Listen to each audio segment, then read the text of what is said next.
What's going on then, guys? It's your boy Ben Gregson, or Dilemma here. So I've recently been playing Geist, and I think this is the deck I'll be playing at YCS London.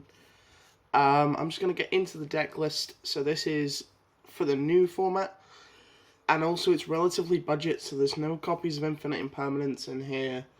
And yeah, let's just get into it. So we are still playing some of the expensive stuff, but some of the stuff I don't think is actually super necessary. So we're playing 3 copies of Marionetta. Shout out to Dan for the commons. This card actually gives you a lot more value than a lot of people make it out to be. So with one of the spell cards I'm playing, this generates at least a +2 every turn, which is one of the reasons I like it so much. I'm also focusing a lot more on manifestation rather than protocol. So you're always generating at least 1 monster off of your Marionetta, which I think is really solid.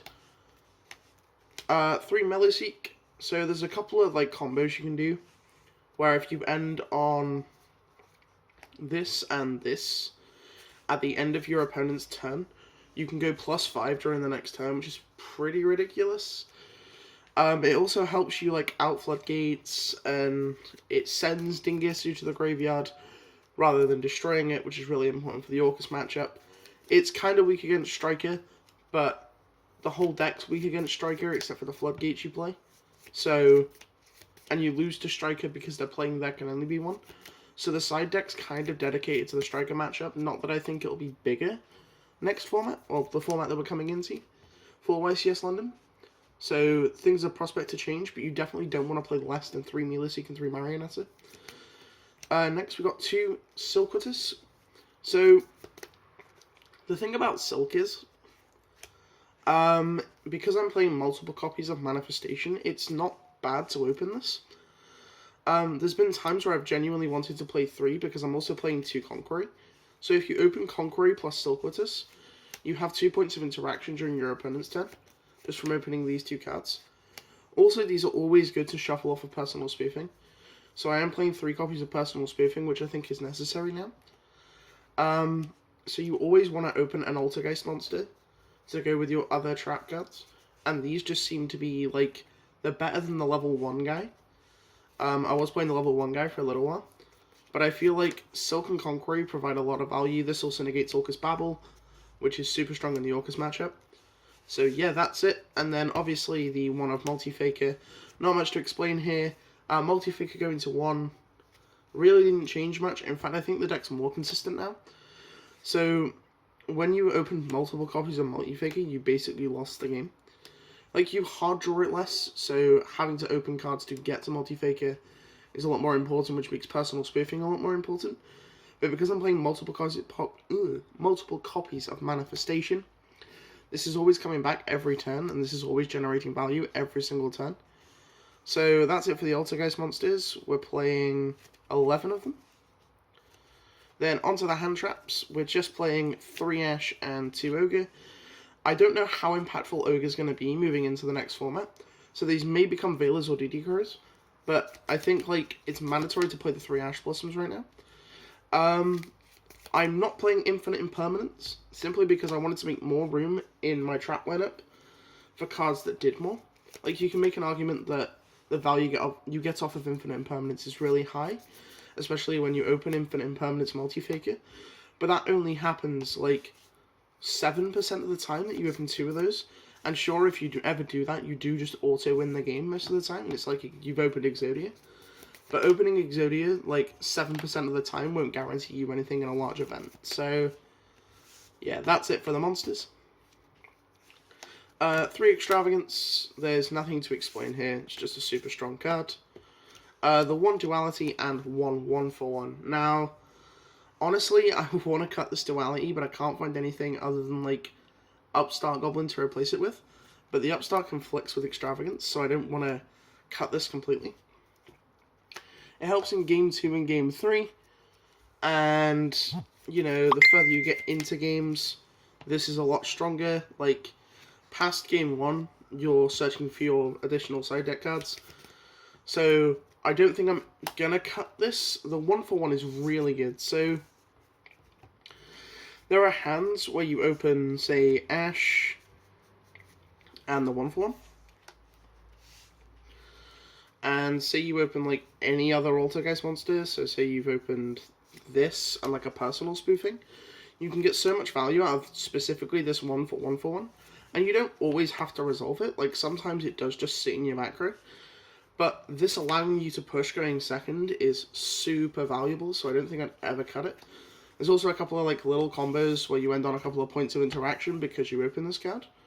So yeah, that's it for the spell cards. There's only 5. Onto the good part, which is the traps.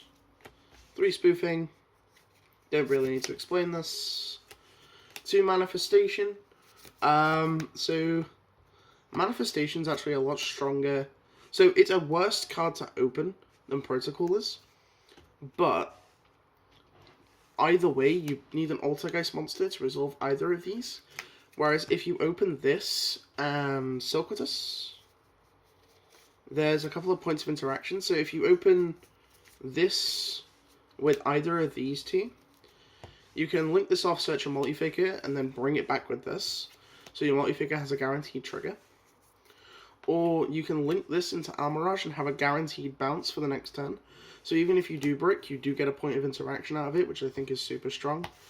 There's also a combo you can do where you search 2 of these and the protocol, which is when you leave the multi-figure and the melee seek on your opponent's like end phase.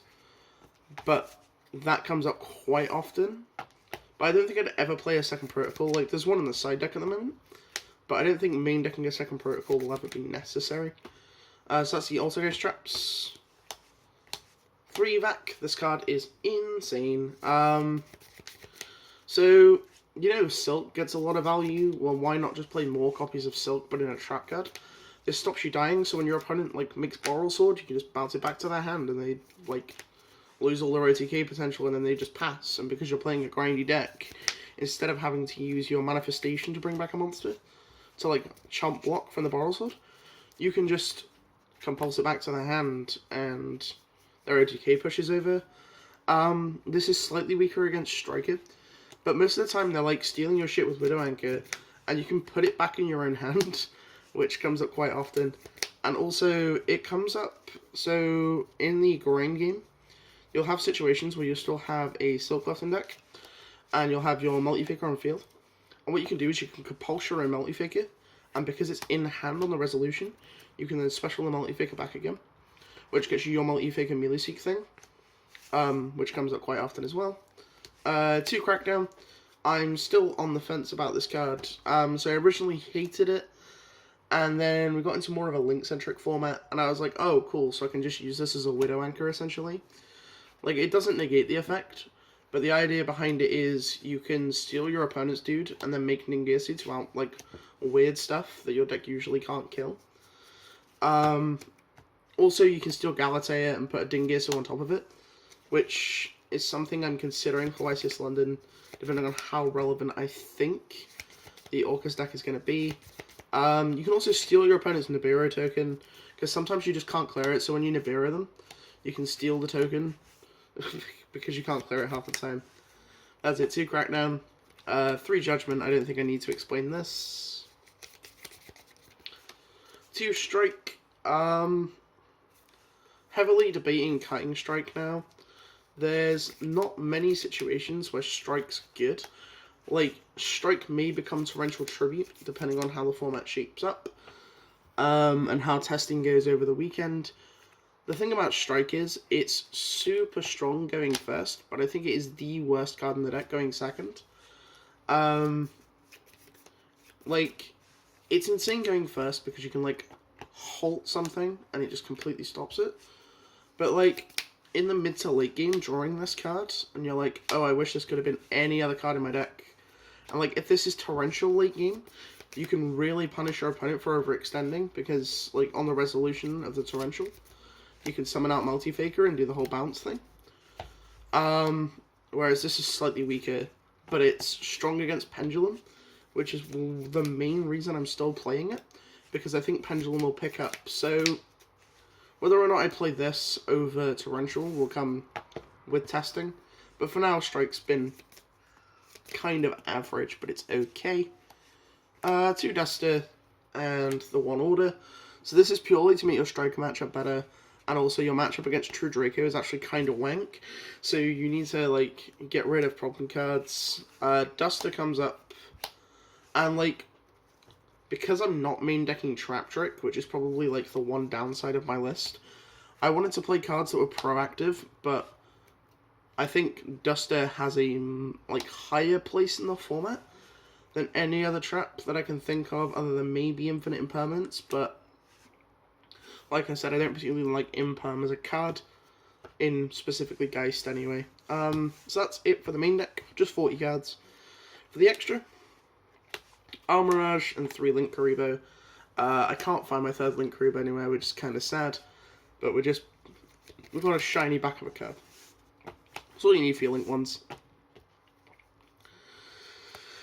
Triple Hextia, 1 Prime Banshee, 1 Kadolga. Kadolga comes up for Orcust, so if you swing directly with Melee you can bring back your opponent's Dingirsu out of the graveyard. And because it's during the damage step, your opponent can't chain Symbol Skeleton, which is super strong. So you get to send a card with Melee, then bring back the Dingirsu, and then send another card. All because you've successfully made this. This is part of the combo for the Melee Faker combo, which I'll show later on. Or in another video anyway. 1 Ningirsu as our only Link 3. This is specifically for Crackdown. You occasionally make it with Link Karibo and Hextia, it does come up. But, like, it's there. Like, it comes up occasionally, but other than that, it's just banished of Extravagance, so we don't worry about it. 1 Phoenix, 1 Cerberus, and 1 Security Dragon for our Link 2s. So I really like this card. So, essentially, when you're playing against Orcust, you have sort of 3 Compulse effects. You have the actual Compulse itself, the Silk, and the Security Dragon. And as long as you're constantly removing Galatea, they can't really play the game. Also, this out silly stuff, because it doesn't target. Like, as long as it's co-linked, you just bounce something. So it's super, super strong. If your opponent, like, Widow Anchors you, or Crackdowns you, because against Guru Control it's come up, where I've made this and bounced my own, like, multi-faker, and then played Protocol and played from there. Like, it does genuinely come up. And then 1 Zeraboros and 1 Borrelor Dragon. This should be a Nightmare Unicorn, but currently mine is being borrowed, so we're playing this guy. But like I say, the only cards that really ever come up are your Link Karibos and your Hextias. Kadolga comes up once in every couple of games, and then Prime Banshee occasionally comes up as well. The Link 4s and the Link 2s don't really come up other than that. And that's going to be it for the deck profile, guys. If you did enjoy it, please remember to hit the like button. Every bit of support is really appreciated, and now that I have a lot more free time, I'll be posting a lot more and playing a lot more. I'll be posting a dueling book video with the Altergeist deck showing off what it does. And that's going to be it, guys. Remember, please like, subscribe, have a nice day. It's been your boy Ben Rickson here, and peace.